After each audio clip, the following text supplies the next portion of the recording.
Welcome to Communication Session 1. There are aims and outcomes, and the main thing to do with that is to consider where you need to learn more and where you already have that knowledge.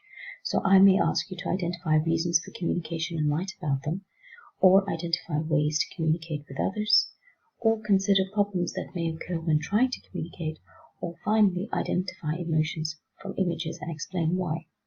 You may find that some of this you can already do effectively or you have prepared for, and others you need to develop. So you need to ask yourself, what are my aims and outcomes for this session, and then check at the end of the session, because without having had a development, you will have wasted your time during the session. So we must always attempt to learn something from a session. A main area to begin your learning process is to look at a slide which has the key terminology or the focus areas. As you can see here, there's quite a lot for this D1 section, which is 1.1, because you have communication between individuals and others, you've got teamwork, asking questions, and so on. One way of being able to prepare for a session is to find out whether or not you're clear about the key terminology. If there are areas that you're not sure about, so for example, often students are not sure about the term advocacy, you go and you do some research so that when you're attending the session, you come with a base knowledge or questions to say, I looked for this, I wasn't sure, can you tell me more? And then we can develop and we can encourage you to stretch your understanding rather than turn up to the session and say, feed me information or teach me everything, because we need to meet each other halfway. Usually a session would start with before this session, and this means that you will have had to prepare. Obviously but for this session, because it's the first session, you may have not had to prepare anything before you started, and so you're starting from a level base for everybody. As time goes on, you will have to prepare for a session, and these videos will be there to be able to guide you about what we're going to be covering in the session, so that you can prepare your notes, you can prepare your understanding, rather than come into the session with an expectation that everything will be new. Because often it's nice to be able to be a little bit prepared, to know what it is that we're going to talk about, so that you can get the most out of the session.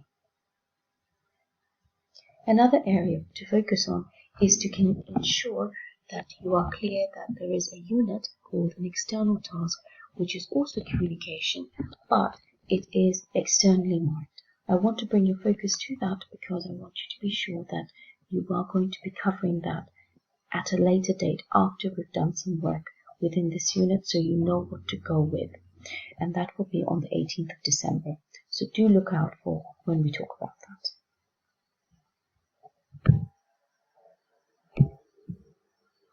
Now your task 1 is placed here. It says that you're going to have to identify all the reasons why people need to communicate. You need to identify all the different ways that people could communicate.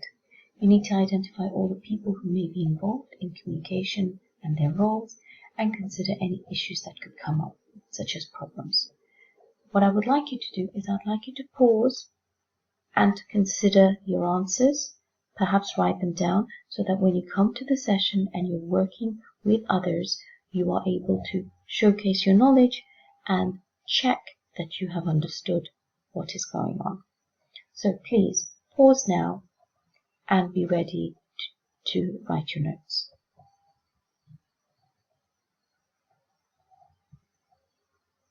Okay, so where you should have gone is you should have thought about some of the reasons as to why people might need to communicate. So I'm giving you some of them, such as maybe people need to inform each other of something, maybe they want to build relationships, or they want to ask questions. Now these are just some of the ideas that you may have had. Then if you're thinking about any issues that could come up, perhaps why people might have a problem with communication might be there might be a language barrier. There might be a language barrier where one individual is speaking English and another individual is speaking French, for example, or one individual is speaking using British Sign Language and another individual is using the verbal English language. So that might be a barrier. There might be an issue where an individual has anxiety and so they're having trouble putting their thoughts and their language together to be able to get across what it is that they would like to say. So there could be a number of different issues. You do need to account for all the different reasons why communication could be problematic. There's another one that we were talking about, different ways that people could communicate with each other, and that could be in the written format, verbally. So in the written format, it could be handwritten notes in the file, for example. It could be a letter. It could be storing the data on a database. When you're looking at verbal, it could be about how people are interacting verbally, either one-to-one, so you have a patient and a nurse, or it could be in a group setting. So, for example, you have a multidisciplinary team of the social worker, police, care support, and the client. So they're working in a setting. So the communication would be different within those areas. Then there was a question about who might be involved, and this is where I just mentioned it could be between a client and a practitioner, so a service user and a service provider, or it could be between different practitioners together. So, for example, you could have a whole bunch of nurses talking to each other during handover, for example. Or it could be between the clients themselves, in a support group, it's the clients who are talking to each other. Or it could be the family members speaking to the professionals about what needs to happen. So it's important that we kind of think about all the various individuals who might be involved in the whole aspect of communication. The next task is an activity where you have to look at two initially and write an explanation of why people communicate.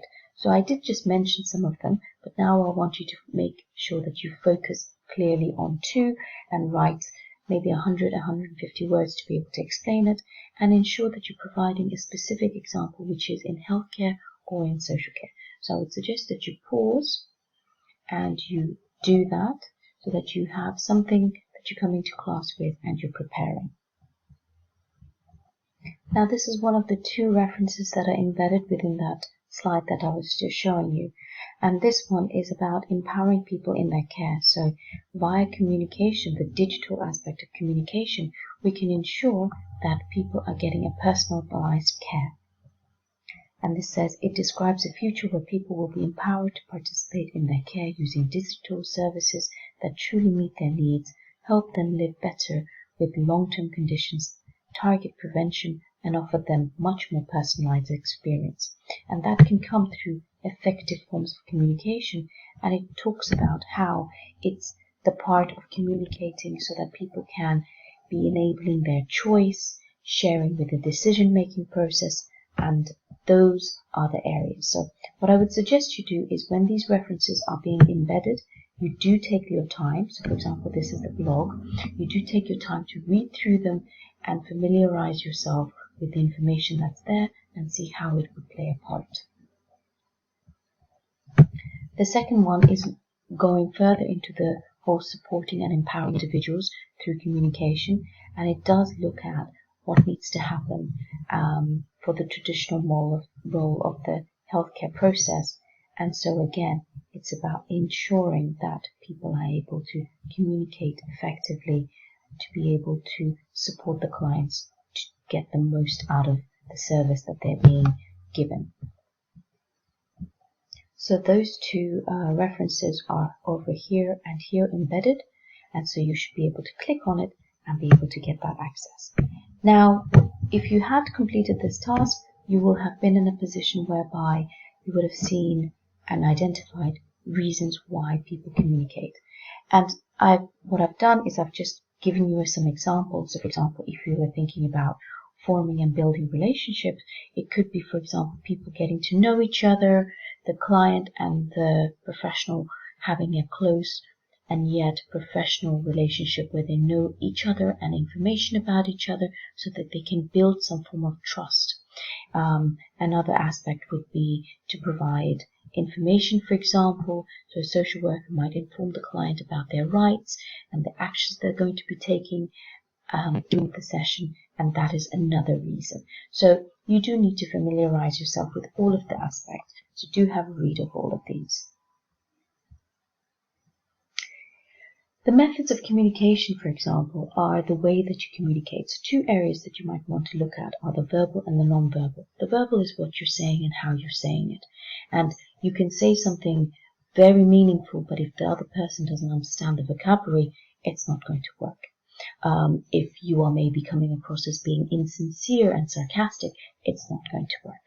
If you're looking at the non-verbal aspect, it could be your body language. If your body language doesn't showcase you to be open and honest, it might be problematic. If your gestures are aggressive, that's not going to be great. If you're not providing the eye contact that the client needs, that might be problematic. If your clothing, as in you're not in your uniform as you need to be, you may showcase that you're actually not following rules or not able to follow rules, which are problematic for a client who is coming in and hoping that you'll be able to do things the right way.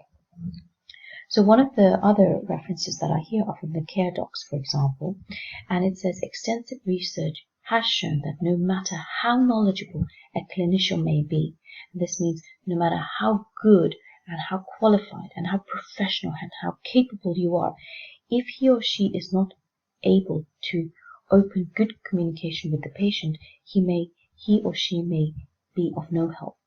And we know this is the case. We know that unfortunately somebody can be really keen to do their job, but if they don't have that form of communication there, if they're not clear, if they can't identify a way to be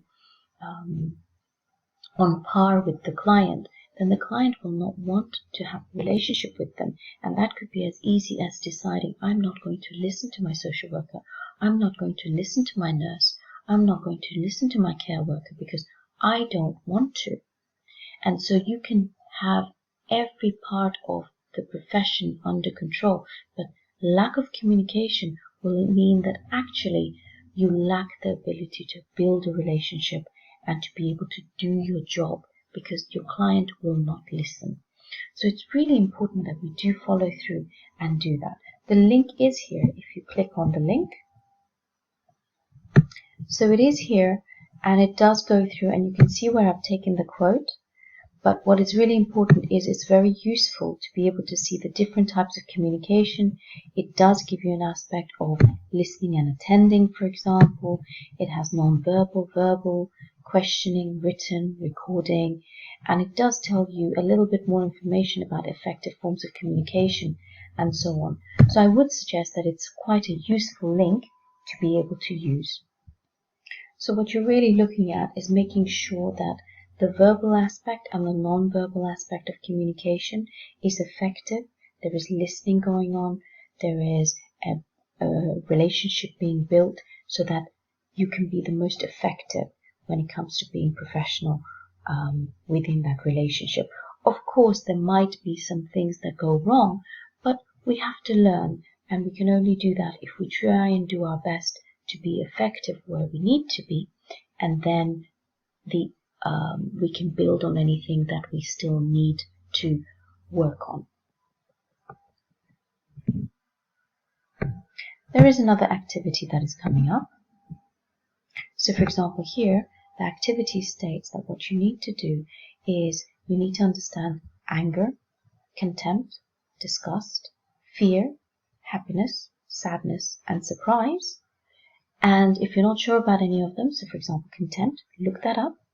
And then you want to match them to the face that is there. So for example, is this one angry?